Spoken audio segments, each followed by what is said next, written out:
Hey there, welcome to Book Overflows, the podcast for software engineers by software engineers, where every week we read one of the best technical books in the world in an effort to improve our craft. I am Carter Morgan, and I'm joined here, as always, by my co-host Nathan Toops. How are you doing, Nathan? Doing great. Hey, everybody.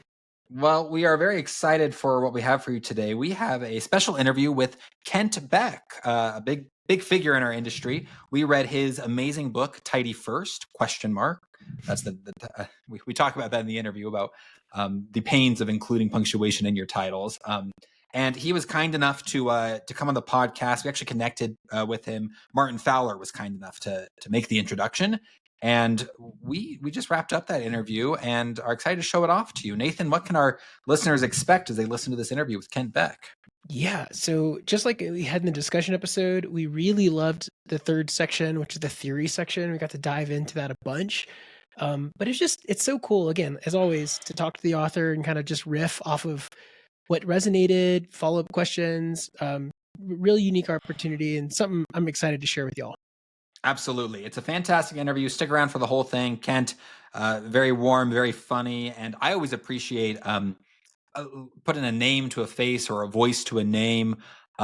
You read so much of these people's thoughts, especially someone like Kent Beck, who's been in the industry for so long. It's really cool to get an extended conversation with him and to hear his thoughts a little more impromptu.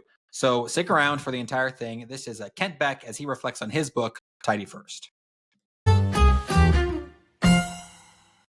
Well, thanks for joining us, Kent. We're really excited to have you today. Carter, it's my pleasure. Well, awesome. We always like to start with all of our authors, just sort of put us in the mind space you were when you decided to write the book. Maybe describe, I know this is a recent book, and so we always like to ask our authors to describe, what the computer science industry was like at the time you wrote it. Sometimes that is a funny question if it's a more recent book, but maybe why you decided to write it and what about the industry made you feel like it was the kind of book that needed to be written? Sure. So this will be a much longer timeline than most authors will give you. Because the impetus for this book was in 2005. Oh, wow. I was on a panel with Ed Yourdon and Larry Constantine to discuss the 25th anniversary of the publication of Structured Design, their book, which introduced the terms coupling and cohesion. And I reread the book at that time. It had been a college textbook of mine, in the 14th century. And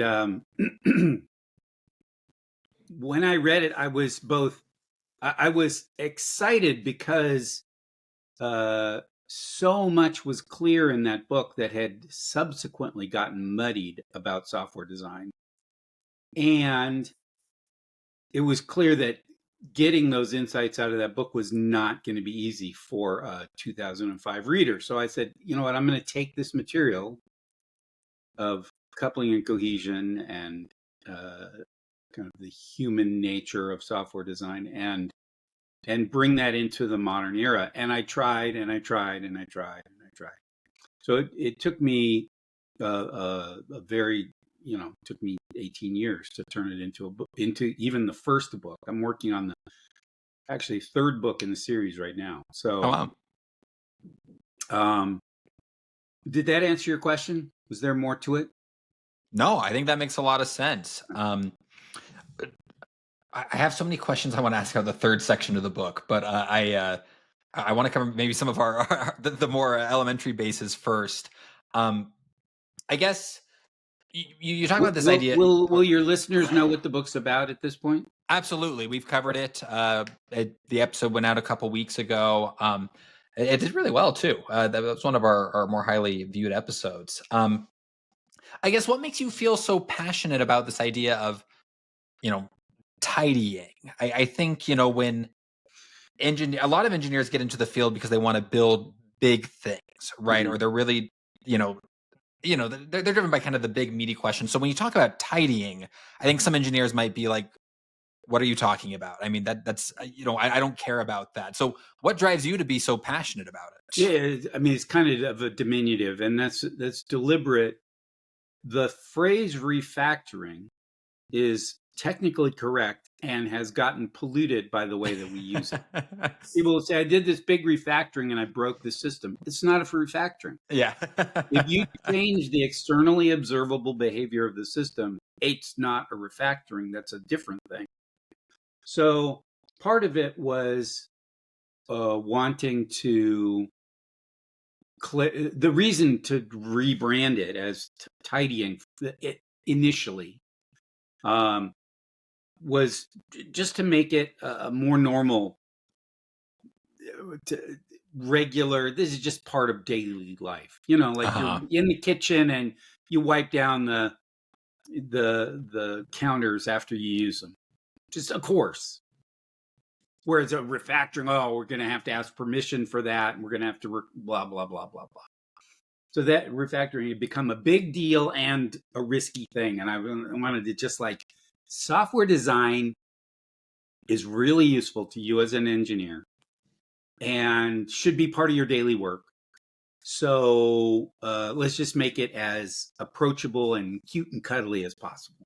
So that's why the tidying metaphor made sense for me. This is something that is part of every programmer's job, to improve the design of the software they work on, even as they improve the behavior of it. And let's just regularize that. Make it so if everybody just gets used to, I did some design and I did some features, then once they're used to that, then we can be talking about the bigger kinds of design changes that we also ought to be doing, that we really shy away from because it's a big deal and it's going to cost too much and we'll break things and blah blah blah. I'm totally with you on this idea of refactoring coming to mean something more than it's not.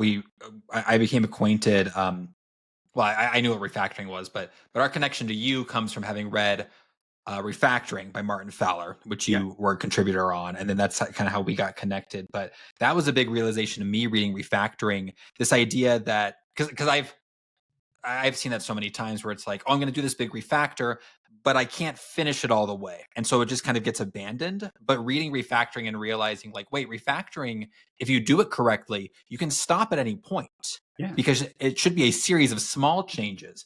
And I think, I'm a younger in the industry. And I think when I heard the term refactoring, I thought refactoring just meant changing your code.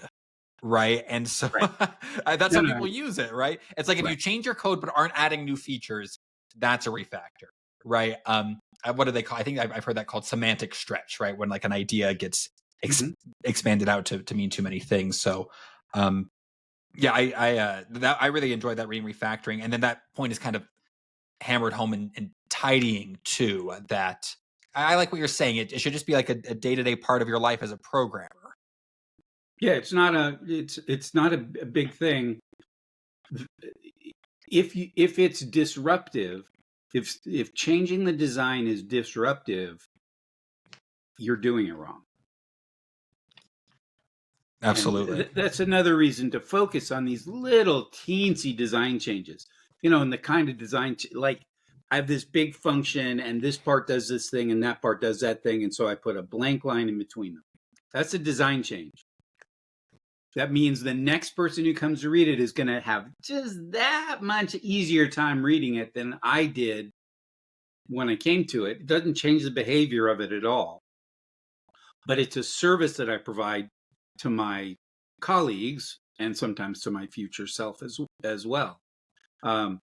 We should just be doing that every time we notice the opportunity to do that.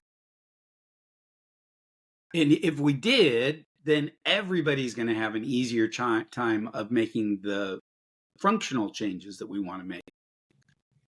But instead we shy away from it because it's like, it shouldn't do it. Or the big mistake is mixing the two together. And I've got a bunch of renamings, and I add some tests and change some if statements, and no, that's a big mess. So it's just tidying.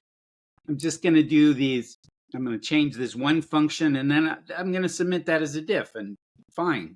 Nobody could complain about it. If somebody doesn't like it, they can undo it easily, and now we're finished. And if everybody was doing that all the time, everybody's development experience would be better.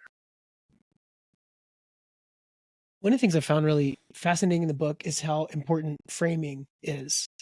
Specifically, even down to the title, right? So it's not tidy first; it's tidy first with a question mark. Oh, by the way, if you're a book author, never put punctuation in the title. What a pain in the butt! Oh my goodness! But it's accurate. I'm glad I did it, and also, Right. That's hilarious. So one of the things I really came to appreciate from the book was that a lot of this is a framework for giving yourself permission of when to tidy, right? That Mhm. you have this, mentioned sort of making a decision on before, after, later, or never, right? This Mhm. is this sort of like framework. It feels like this is an area where you could easily get stuck in process if the team hasn't communicated this well. And I was wondering, have you observed like teams that have had conflict with when to tidy, when is it appropriate, and did that help you with like how you structured this book? Well, I've certainly seen those conflicts. The big conflict, the expensive conflict, is when somebody gets carried away. Mm. So my short summary of the book is so the title is tidy first, tidy first question mark, and the short summary is probably yes, but not too much. And the expensive mistake, I got a little touch of OCD, and it feels so good to tidy. Oh my goodness! And I see, well, this file now looks nice, but now the other 8 files look terrible. So let me go change those. And that leads me to this other directory, blah, blah, blah, blah, blah, blah. And then I wake up and I realize it's been 2 months since my last feature and I'm fired. So that's a big part of the disagreement that happens, is just when should you stop? And Carter, your earlier point, you should be able to stop anytime. You're making a design change. It's going to take you a while to do it. Slice it up. So this is one of the fundamental design skills is this slicing and sequencing. It's not just what should the design look like when I'm finished. It's in the path getting from here to there. How do I slice up the changes that are going to add up to that desired new state? And then in what order am I going to make those changes? And those are topics I've never heard anybody discuss. Mhm. But if you look at expert programmers who are good at design, they're clearly making very considered decisions about slicing and sequencing. I call this the succession problem. Talk to us a bit, because what you said, you're joking about like, well, it's been, you tidy here, you tidy there. It's been 2 months and you realize you haven't made another feature and you're fired. But one thing I loved about this book was part 3, where you start talking about, of all things, the time value of money and how it relates to software engineering. Well, I like getting paid. Yeah. Why wouldn't I talk about that? Absolutely. I just never seen this concept related to software engineering. I really, really enjoyed this section of the book because you start talking about the actual economics of programming and like, the software we make has to make money. It's something I've been trying to do better in my career. Is Nathan and I kind of come up in different circles. Nathan, you've done pretty much exclusively startups where that's all you think about. And then I've almost exclusively been in like kind of big tech or Fortune 500, where you can be so far removed from how does the code I write actually make money. Talk to us a bit about why you felt to include this section in this book, because I could see it going in different books as well. Mhm. And yeah, I don't know, like I have a lot more specific questions, but I just found this whole section so interesting. And I'd love to just get your initial thoughts on it. Sure. I can't take credit for that economic perspective. That is in the original structured design book. Oh, cool. So the book is Structured Design by Ed Yourdon and Larry Constantine. And they said the purpose of design is to reduce the cost of software development. That's their perspective. I expand it to also be to improve the revenue. But you can't talk about costs without talking about time, because $1 today is worth more than $1 tomorrow. And I ran across that concept while programming for Wall Street, where I had to implement it. I went, oh, this is kind of funny. What does this mean? And then I implemented net present value, and I went, oh, and then I started playing with it, and I realized, oh, it's not just how much you make and spend, it's when you make it and spend it. I can't know how much $1 million of revenue is without knowing when I'm going to receive it. Because if I receive it in 30 years after I'm dead, it's not going to be the same as if I get it in my bank account today. So they'd already introduced that economic perspective, and I just took it and expanded it. The first concept is the time value of money. And then the second refinement of it is realizing that part of the financial value of a piece of software is not what it does today and the revenues that I can predict from what it does today. It's all the different things that it could do tomorrow, the optionality that's embedded in it. So if I have a piece of software that makes me $1 million a year but can't change, and I have another piece of software that makes me $1 million a year and it can change in a bunch of different ways, I'm going to pay you more for that second piece of software. And you can't precisely quantify it, but you can get, I want designers to get an intuition about what I'm doing. I'm not just futzing around. This isn't just gilding the lily. This is me creating value, even though I can't point to the exact feature that realizes that value. If my build system is faster, yeah, I save some time, but also I make it easier to experience. So I'm going to be more likely to be able to implement the next experimental feature at a reasonable cost. And if that pays off, it pays off big. So I don't have to be able to predict in what direction the software is going to evolve to know that I've created value. And as programmers, we've done a terrible job of communicating that. I think people have a gut feel, kind of software craftsmanship movement has a gut feel, or software crafters, I would say now, has a gut feel that software you can change is more valuable, but they have done a terrible job of communicating that to people with actual money. You are so right in that there's so many practices in the industry where you're right. We have that gut feel, right? But what does it mean? And then I think we kind of fall back on like ivory tower kind of attitudes, like in a similar vein, like, why is it good to write clean code, right? I think people think, well, it's good to write clean code because it shows my skill as a craftsman. No, it's good to write clean code because it means that the person who comes after you is able to more quickly understand what you've written and add value to it, right? So go ahead. There's a personal payoff for sure. Absolutely. But there's a reason that if you look at highly skilled engineers, their code's easier to read. That's part of the skill. That's part of the value. Are you talking about build systems, right? I think intuitively we understand, yes, a build system that takes 1 minute versus 15 minutes is a better build system. But why is that? And it's just like you said, because it allows you to experiment quicker and, get that product market fit quicker. I think this whole section was really enlightening to me as far as that goes. When you talk about building optionality into software, and like you mentioned, you said you have a $1 million piece of software that can't change, or $1 million piece of software that can. Are we talking about just kind of better design decision? Maybe the $1 million one that can't change is more tightly coupled. What exactly does that mean? Yeah, in design terms, what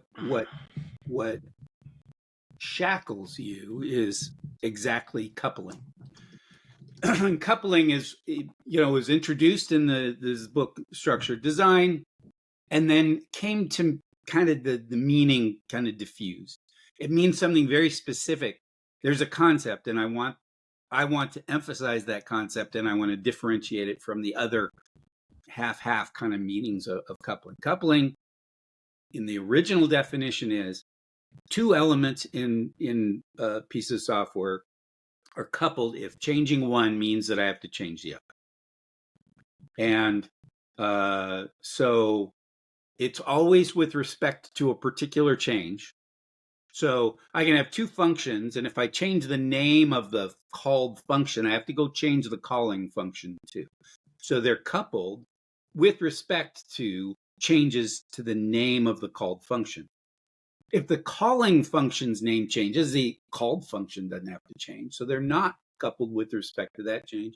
If I change the formatting of the called function, I don't have to change the calling function. So they're not coupled with respect to the formatting, for example, and a bunch of other changes. So that's the original definition of coupling, and that drives cost because it's not just one hop. So you get these avalanche effects, and it's literally the same kind of natural process that causes avalanches and income inequality and hurricanes and whatever, where one change causes two changes, which causes two changes, each of which cause two changes, and so on and so forth. And so you get these big jackpot changes, and that's where the real cost of software over time lies, in those big changes. But that's also, every time you hit one of those, it's like, oh, don't, whatever you do, don't touch this function. Because every time anybody touches that function, things break all over the system. All of a sudden, any optionality that has to flow through that function is just cut off. And so as a designer, you can come in and start nibbling away at that problem by eliminating coupling, if you can figure out how to do that, or at least increasing cohesion. And cohesion is the flip side of coupling, where if two things have to change together, I want to put them right next to each other instead of having them be in separate parts of the system. So you can find fun sources of coupling by looking at comments that say, be sure. So a comment says, if you change this function, be sure to go and change this other thing too. That means it's coupling. That's exactly coupling. And it's tripped somebody up before. So you can improve the design by taking those two things that are separate and putting them together someplace. And as a designer, that's part of the judgment, and the skill of it is figuring out where you can put them together and how you can put them together. So at least you don't have to have that comment anymore. You just know, if I change any of the functions in this file, I got to change all the other functions too. That's a much better situation than I've got these 10 functions scattered all over the code base, and I just have to kind of know and remember that I need to change them all at the same time. I like, in the way that you answered this last question, there's a playfulness to this, right? It's like these little puzzles that you're solving versus this idea of like this. And I worked in platform engineering before. I'm now doing software architecture work, which again, I'm deep in these sort of philosophical conversations all the time now, which has been very rewarding. But I always look for the scary stuff. I'm like, I look for where the fear is within the team. And I'm like, okay, this needs to become boring. We want to go from like scary to boring. And so you can go do the more valuable work. I like this idea, like this playfulness though. I mean, even the title of your book, the tidy first, right? I think because it is this diminutive, what role do you think that like sort of play and experimentation has in this idea around tidying? Well, software development is a creative endeavor, and our brains are wired to treat play as a creative activity. It's not a rote thing. People want to say, well, what's the, just tell me what the design ought to be. I'm like, wow, how could I know? There's lots of ways. If we have first, and I talked about this succession problem. So we've got this end state, or not end state, with this next state that we'd like the design to get to. And we have n steps to get there. And we can always slice it finer. That's a creative act already, is figuring out how to slice up the changes so they add up to that next state. But then we got n factorial sequences of those states, some of which may not make sense, but many of which will, which is also a profoundly creative act. But now we're dealing with an exponential number of possible ways of getting from here to there, and our brains are wired to use play and imagination and sleep and dreams and taking walks as ways of solving these kinds of exponential problems. So learning how to play as a designer is a critical skill, and it's not one that you can do under immediate minute-to-minute pressure. But that's where the value is in software. The things that we can do if we just are rushing from one thing to the next may even pay the bills. But the big leaps come when you're out walking, or you wake up in the middle of the night and you go, now I get it. And that's where the extraordinary value of software comes from. I'm concerned that we're becoming increasingly satisfied with the little drips and drabs of value that we get. Interesting.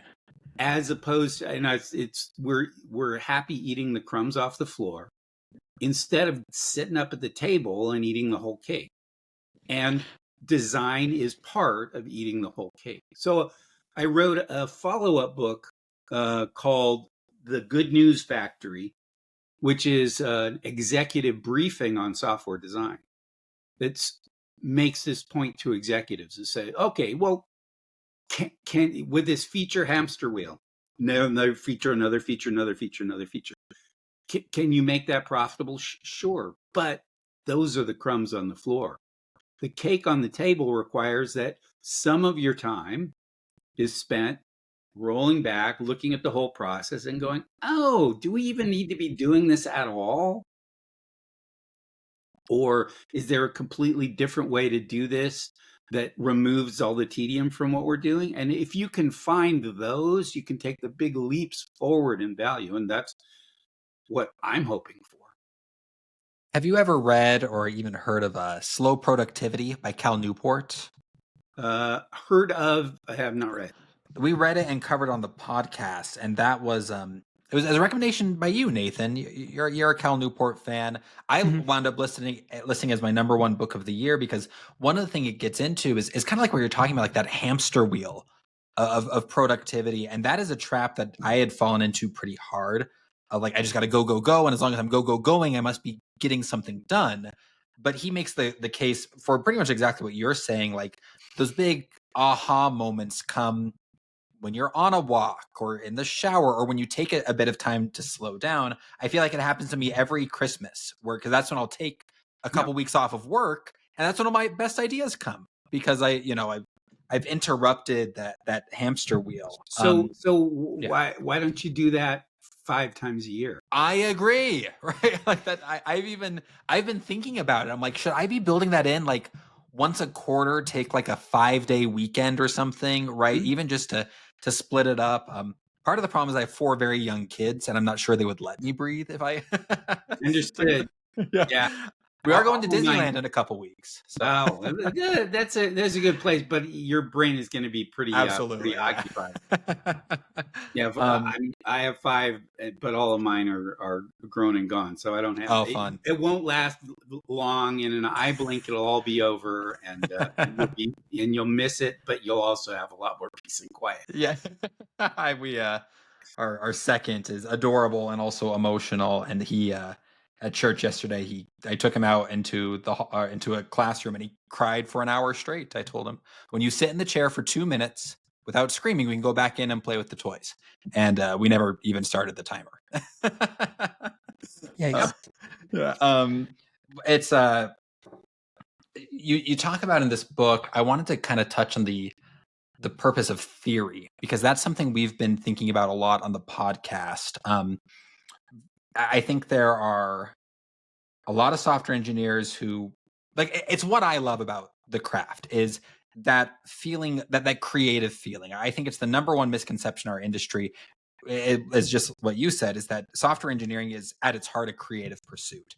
And that's really what drew me to it. I actually started in like the business management program at school, and it was Microsoft Excel. I took a class on Excel, and the if formula was fascinating to me, that the value in one cell could change the value in another cell. And I liked that. And then I started taking computer science classes, and I just loved that even something as simple as a print statement, I change what the print statement says, and bam, the outcome has been affected. And so that's always been the hook for me, is I can build real things and I have the power to create that. Then we get into theory, right? And I'm a little salty on this right now, just because Nathan and I actually met through the Georgia Tech online Masters of Computer Science program. He got out.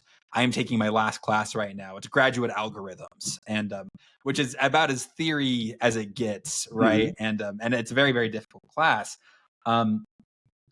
You talk about this quote you have is, understanding theory sharpens your judgment for when you have to answer these questions on speculation. Understanding theory lets you disagree constructively with your fellow geeks. So what is that balance, you think, between getting stuff done, building something that you can see on the screen that brings value, versus understanding the theory behind it? I think for me, the two activities inform each other. So I'm never satisfied. If I know how to do a thing, I want to find a better way of doing that thing. Sometimes just repeating the thing that I'm doing gives me the idea that I need. But also, there's a million different ways I could vary it. And understanding theory points me in the direction of how I might want to perturb some activity. And then once I find something that's better, I'm not satisfied until I understand why it's better. And so for me, I want to be practicing, and I want to also be digging into the theory of why it works. So saying, okay, well, I can make good designs, that's great. But if I can understand coupling and cohesion, then I know why this change I'm making is actually an improvement. And I feel better about that. I can predict better. I know when to stop more accurately. Of the alternatives, if I understand the principle, I can say, well, in principle, this one's going to be better than that one. And that guides the kind of experiments that I do. So, for example, just understanding time value of money, which is a fairly abstract concept and doesn't seem to apply to software development. When somebody comes to me and says, well, we're going to spend 6 months building a framework, and then things are going to go really fast, I promise. I say, oh, just it's not that I don't believe you, it's that theory doesn't believe you. In principle, you've made things harder for yourself. Yep.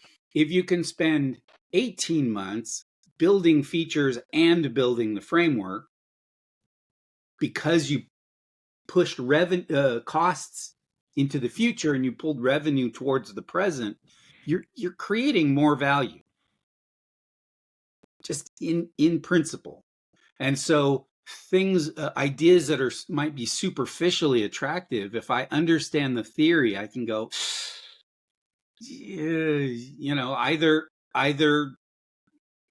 this is a bad idea, or my understanding of theory needs to be refined. So that happens too. I like, something comes along, I'm like, how could that possibly work? Okay, well, maybe I need to refine my understanding of the theory. Did that answer your question? No, absolutely. I mean, what I find so interesting Do about you the mean yes, absolutely? oh yeah, yes, absolutely. Okay. um, what I find so interesting about the book and just even the way you're framing your ideas in this interview is you keep mentioning the terms revenues and costs. And I think there are a lot of engineers who, when they hear those words, think that's my boss's job. My job is to write the code. Yeah. Yeah. Well, if your salary was paid in lines of code, then that would be fine. But your salary is not paid in lines of code. Your salary is paid in dollars. So you better be producing dollars at some level, or you're disconnected from the feedback loop that tells you, am I doing a good job? It's funny because I'll give that advice to people when they're evaluating a new position at a company or a team. If it's a company, maybe a startup or a company I haven't heard of, it's dumb. But the advice I always give is find out how they make money. Yeah. And then if it's a team at a bigger company, say find out how your team contributes to making money. And for so many people, they're like, oh yeah, that's I should find that out. But it's a little like, well, isn't that the whole point of what we're doing here, right?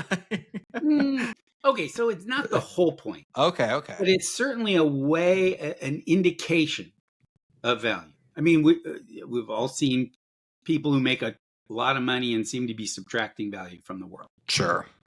But if there's no revenue, it's not sustainable. So that's the part of it that is the point. You need to make money somehow.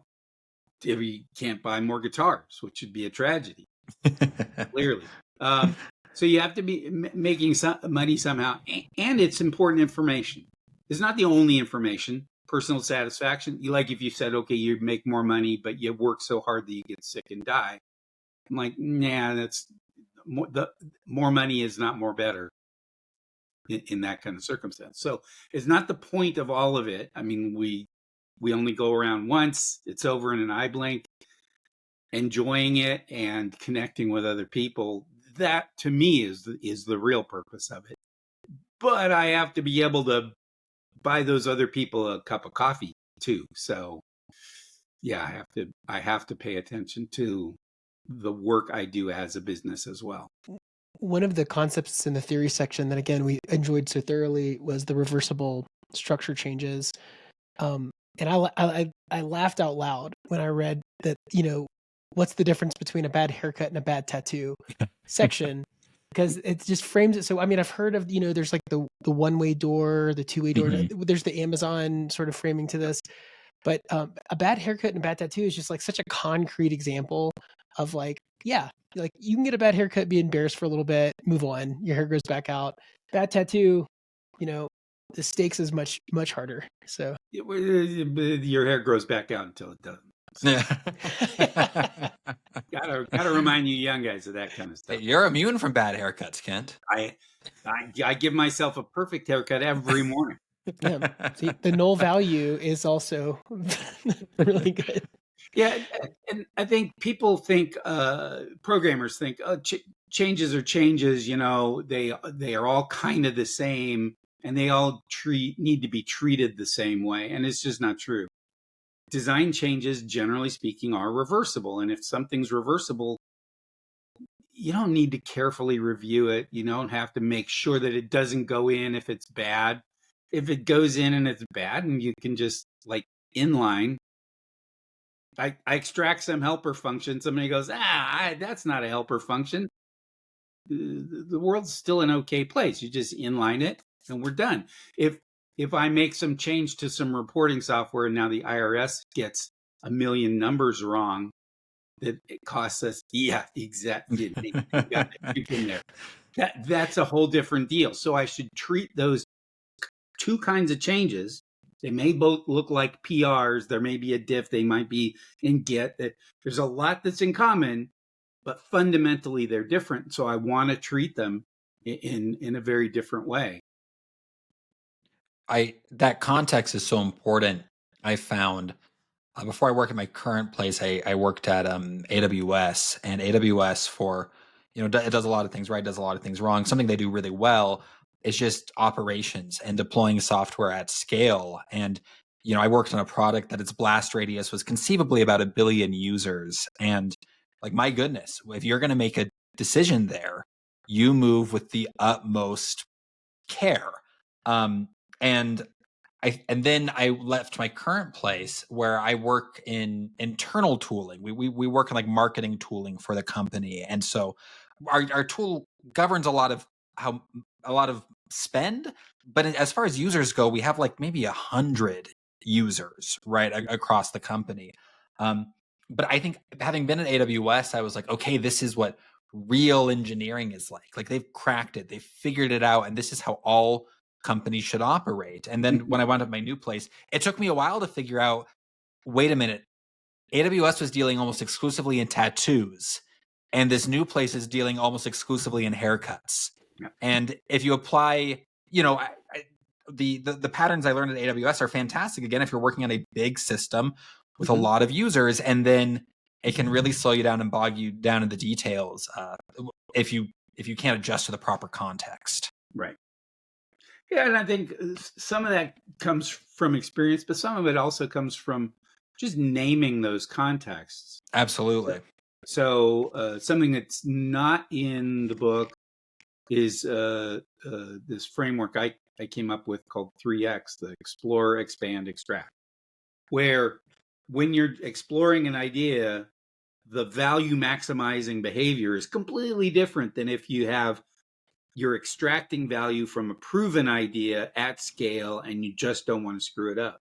Because if you have no users and you lose all your users, it's fine.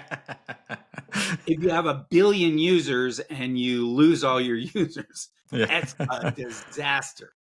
So how you behave in those two phases is necessarily completely different. But if you just learn proper engineering, usually it's that extracty kind of engineering. Yeah. Where you have a lot of value at risk, and then if you go around and apply that to everything, what that means is that your pace of experimentation goes to zero. If you wait for the one idea that's guaranteed to be the one high risk idea that's guaranteed to work, you're going to have a really bad day because you just don't run enough experiments in that environment. No, absolutely. And I had been working on a tool that, for all intents and purposes, was a solved problem. I mean, it did what it was supposed to do. It was generating billions in revenue a year. It's like you're talking about, if you have 1 billion users, it's like the prime directive is keep it running. Don't screw anything up. And then you go to a place where you're building new tooling. And yeah, like I was just in the mindset of like, and it's dumb even thinking about it now, but like, all business problems have been solved. We just need to keep on the same path. But it's like, no, you're actually in a completely new context where we're not even sure if we're solving the right problems yet. And the only way we can figure out if we are solving the right problems is by trying lots and lots of different stuff, right? And who cares if 9 of the 10 ideas fail if we can move quickly enough? Right. That one idea that works will have been all worth it. But what constitutes proper engineering in that context is almost indistinguishable from what Absolutely proper engineering in the extract kind of context. Should you write tests? The only reason you would write automated tests in exploration is if it accelerates your experimentation. The only reason you make careful design decisions in exploration is if it increases your pace of experimentation. Otherwise, just slap it in there. You're going to throw it away anyway. Who cares? Nathan, we talked to Martin Fowler about it. We were trying to figure out, is there any component of engineering that you should always do, that there's no it depends? And the only thing we could come up with was version control. That no matter what project you're working on at any scale, it should be version controlled. But aside from that, we had trouble figuring out if there are any other absolutes. So the continuous integration, continuous deployment. Okay, yeah, I could see that. But it's the reason you want continuous deployment is completely different depending on whether you're exploring, expanding, or extracting.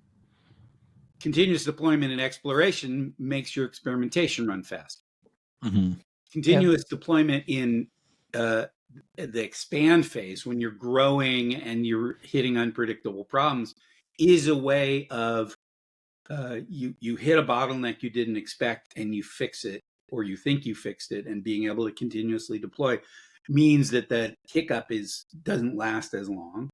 And continuous deployment in the extract phase is a way of reducing the risk of one of those gigantic billion-dollar blowups. Yeah. So you're doing the same thing. It kind of looks similar, but you're doing it for completely different purposes. Yeah, I've also noticed that because I was working in platform engineering before I sort of shifted goals, and one of our games that we would always play was, can we reduce the cognitive load on our engineers while making the default behavior the correct one, right? Mm-hmm. Like, so that the game was, and so CI pipelines became an important part of that because, sure, and it gets into the reversibility piece, right? These are layers of abstraction of reversibility, which is, well, if I make a mistake in the code, I can go back to the previous commit. If I make a mistake in the pipeline, the testing that run, the fuzzing, you layer these like fitness functions, if we're going to put it in the evolutionary architecture context, really at the end of the day serves that purpose of like, do I understand how the system functions? Did I accidentally introduce a behavior change that I didn't mean to? And these are just kind of catching me along the way. Every team that I know that is the most high functioning, boldest engineers who could do the greatest design stuff also happened to have the best CI pipelines, right? Like they were not, there's a correlation that's like tightly coupled there. And then coming back to an earlier point of yours, Nathan, that correlates strongly with the ability to play. Yep. Oh yeah. Imagine that your CI/CD pipeline was so good and so fast that you couldn't break things. That's my vision. Is I want to hand an iPad with an IDE on it to somebody who just doesn't know programming at all, and just type stuff. Don't worry about it. Type stuff. And as they type stuff, it tries to go into production, and of course, everything fails at first. But eventually, they do something, and it goes into production because it actually makes the system better. And they're like, "Oh, well, that feels good. That's fun." And how small would the changes have to be in order to enable this kind of behavior? And how good would all of those filters have to be at the same time that they're extremely fast in order that you're willing to just give an IDE to one of your kids and just go, "Oh no, you can't break anything." It's like driving at Disneyland. Like, steer however you want to. It's fine. Yeah. So this idea is called the limbo, because the limbo song asks, how low can you go? And how small can we make changes so that we can enable this kind of, no, don't worry about it. If you can break the system's wrong. And we're going to improve it until you can't break it anymore in that same kind of way. You mentioned earlier this idea that we're satisfied with the crumbs. We should be at the table, right? We're satisfied with sort of the incremental improvements. And you talk about that as if it's a trend you're seeing in the industry. What do you mean by that exactly? Are you saying that individual programmers are too satisfied with making incremental changes to their code base? Are you talking about a wider industry, like there haven't been any big products or revolutions as much as there might have been in the past? What do you mean by that exactly? So at one level, I mean in terms of business outcomes, that we're satisfied with. You've got, I don't know, customer service application for a big insurance company or something, and you're satisfied with making things 3% more efficient so that you can fire 3% of the staff on the phones, whatever, that kind of thing. Like, we could do a lot better than that. It would require us to take a step back and not just look. So, for example, backlog grooming. I am not a believer in backlogs of features. Interesting. Every Monday, we should get together and go, what's the most important thing we can do this week? Interesting. Because things may have changed. What's the backlog doing to help us? It's not. So let's just get together and we'll talk about what we want to do this week, and then we'll do it. And then we'll go Friday. We'll go, nah, how'd that go? All right. Fine. Good working with you. See you next week. But which is going to enable exactly those thoughts over the weekend. Sunday you're mowing the grass and you're like, oh, I know what I want to do Monday. And it's completely different than if you came in on Monday and you said, oh, but the backlog says I have to do X. You've got an incentive to do something that's less important instead of this cool, interesting idea that you had while you were mowing the grass. But again, we want to, let's go do that tiny little incremental thing instead of taking this leap forward that might be nothing, but it might unlock a whole bunch of value. And I would like to bias myself. My ambitions for myself is to make big changes in small, safe steps. But so I don't mind incremental changes, but I want to be trying to get to something that's really significant, not just, there's 12 buttons to add and it takes me a day to add each button. So it's going to take me 12 days. So I add 3 buttons and I go, oh, this is tedious. But if I rearrange the design like this, I get to add the other 9 buttons. Well, okay, then let me make that change. As long as it doesn't take me 2 weeks to make that design change. Does that make sense? No, I see what you're saying. I like adding buttons. But Me too. I'm a little OCD. I have my to-do lists on index cards. And I love drawing lines through stuff. But I would like those pieces, 2 things. One, I would like those pieces to add up to something significant, so I feel satisfied. And 2, if I discover something in the middle of it, I want to apply that insight. I want to be a different programmer. If I have 12 items and I'm the same person at the end of number 12 as I was at the number 1, I think I've failed. Speaking of, what's the most surprising feedback that you've gotten from this book? Just the number of people for whom optionality is a us included. Yeah, I know, right? Because I've been working with it for a long time. I mean, I found a book on options pricing formulas 25 years ago, and I implemented them all just for fun because of course, why wouldn't you? And that gave me an intuition about optionality. I didn't, but it took me 25 years to find a way to talk about that in a way that other people could actually hear it without going through that whole tedious process.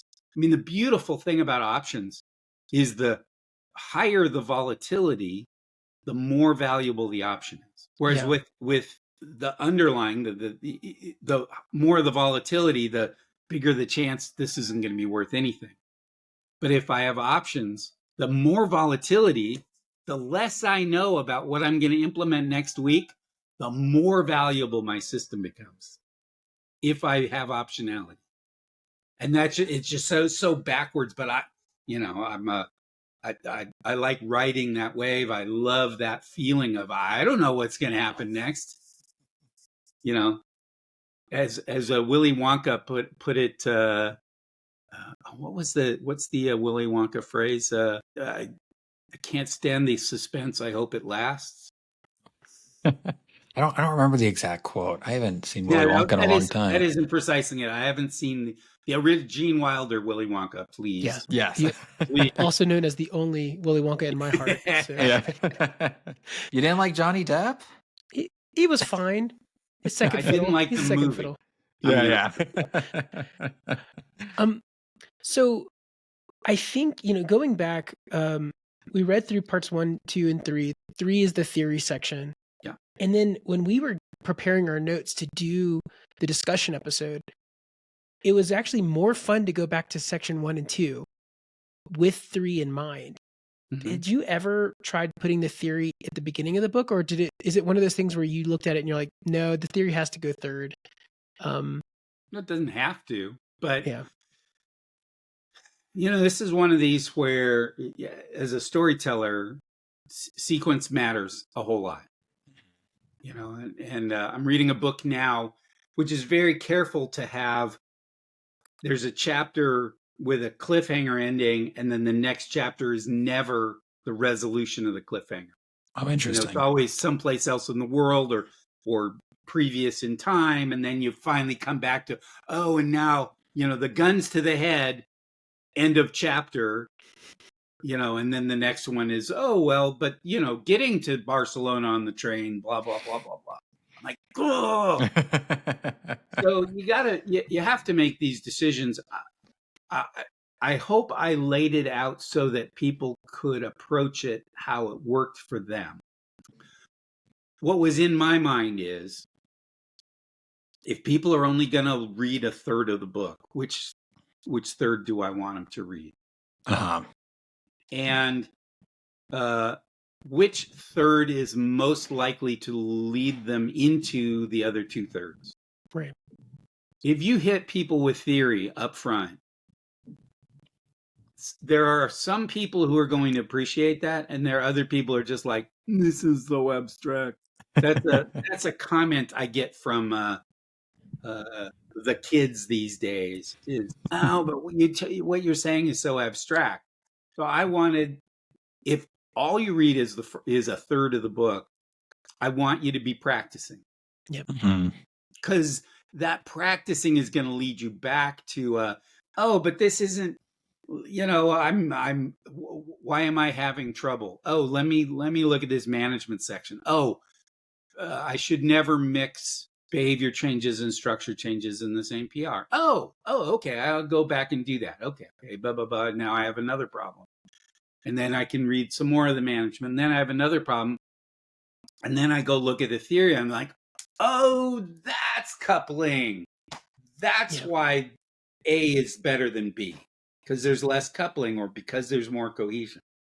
So that was what was in my mind. Different people are going to want to approach it differently. We have kind of a hidden criteria on how we evaluate books, which is just how good are they to read cover to cover, because it's just the way the podcast has to work. We have to read the book cover to cover. And there are several authors who will say in their books, like, you're not supposed to read this cover to cover. It's meant to be reference material. And I'm like, sorry, man, like we gotta read it cover to cover. And so we've read some books that have excellent content, but like, man, reading them cover to cover is not the best reading experience. So I enjoyed that about Tidy First. Is I did find it a very good cover to cover read. Okay. That you could read the whole thing in a week, and it didn't. To me, I thought it flowed very well. Thank you. So the extreme programming book is the reverse. It goes values, principles, practices. Yeah, Nathan, did that answer your question? Yeah, that sure did. That was fantastic. This has been just a delight. I'm so glad. I say the thing we feel the luckiest about is that we've been reading these books, and then we've been able to talk to some of the authors and just kind of. Never in my life did I think I was going to be able to read some of these books and then be like, oh, can I ask a follow-up question from this chapter? So this is I'm super happy to the fact that you're entertaining my questions in the first place. This is great. Well, it's also really useful feedback for me as an author. I mean, you're sitting there and you're typing for hours and hours. Now, I write in semi-public.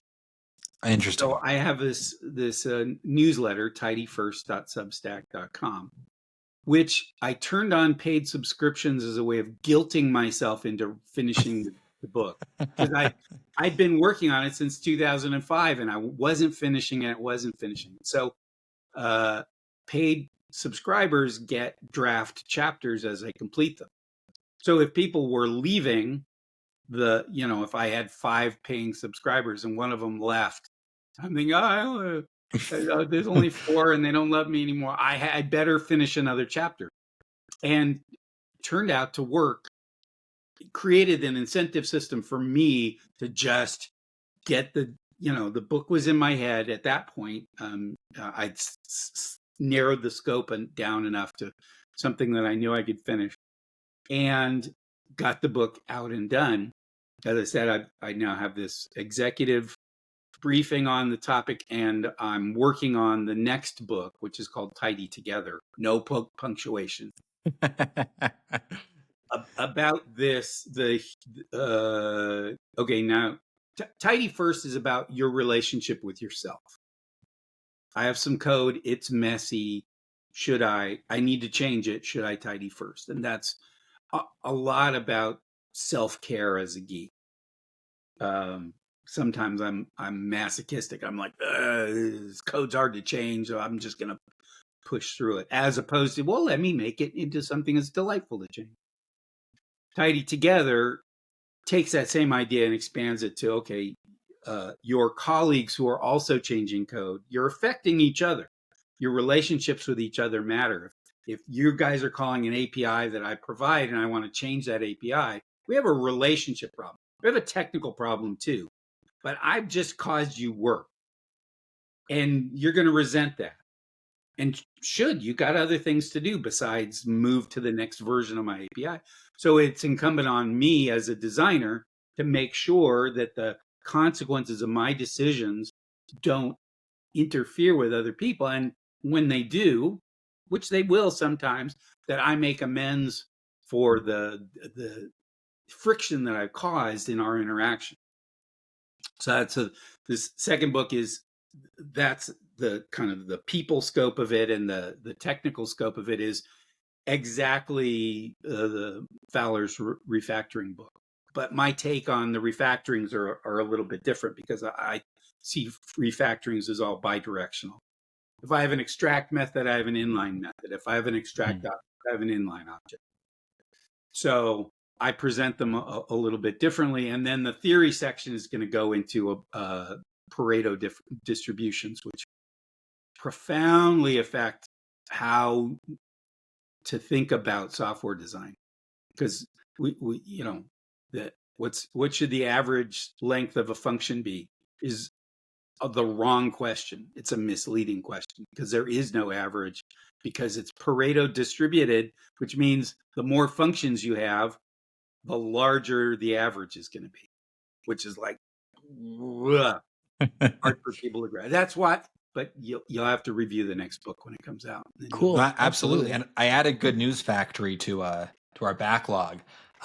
It cracks me up because Nathan and I, when we started this podcast, we joked it was a book club masquerading as a podcast. Him and I were just like, we want to read all these books. We might as well. But we've been able to interview so many authors, and it's just been so fantastic. I'm just imagining a book club where we all sit down to discuss the book for an hour. We eat our snacks and say, oh, and Ken Beck, he's waiting in the hall. So now that we've discussed it, why don't we bring him in? And, well, I would be delighted to come back on. Absolutely. No, thank you so much, Ken, for coming on. We want to make sure we ask you before you leave. We like to ask all of our authors any books you'd recommend to our audience. It doesn't even have to be technical. If there's any fiction, nonfiction biographies, anything you've been reading, we'd love to hear it. Yeah, on the fiction side, Deadly Education is the first of a trilogy of books, which is pretty dark, but it's also very thought provoking, kind of urban fantasy. Okay, so our world with magic thrown in. Oh, that's my favorite kind. But really beautifully done and twisty, and so I'd recommend that. If you really want to dig into software design, I always recommend The Timeless Way of Building by Christopher Alexander. This is a book about the built world, but all the themes that make sense to me as a software designer are all covered there. So it's going to be a little bit weird, but for me, it's a very powerful book. And one of the beauties of the book is you can read it in an hour by just reading the italics, which, as a book author, I'm very impressed that he was able to put that together. Oh, that's so cool. Very nice. Well, thanks so much for joining us, Kent. I know you mentioned you The Good News Factory, which I think I was seeing is out. It looks like it released late last year. Yeah. And then your third one, when does that come out? Do you have a timeline on that? Yeah, shut up.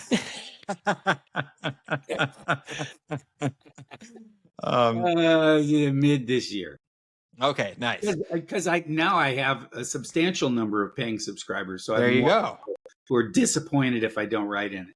So you heard it here first, folks. If you want to pressure Kent into writing more, go subscribe to a Substack, tidyfirst.substack.com. Well, fantastic. And then you can always keep up with us, listeners, at the Book Overflow Twitter, at Book Overflow Pod. I'm on Twitter at Carter Morgan. You can go to our website, www.bookoverflow.io, and you can write us at contact@bookoverflow.io. Nathan does his work with Functionally Imperative, his other newsletter where he interviews fascinating creative folk at www.functionallyimperative.com. And thanks so much for tuning in. And again, Ken, thank you so much for joining us. It really means so much to, like Nathan said, it's amazing that we get to read these books and then ask follow-up questions to the author. So we really appreciate you guys doing your homework. Yeah. I love informed questions. The ones that bug me is like, yes, why should I read your book? Like, yeah. I wrote that so on the lazy. cover jacket. That's I so got lazy. I got no time for that. But Yeah. I read your book and you seem to contradict yourself. Oh, let's have that. Thank you so much. No, thank you, Kent. Well, we'll see you around, listeners. Thanks for stopping in. All right.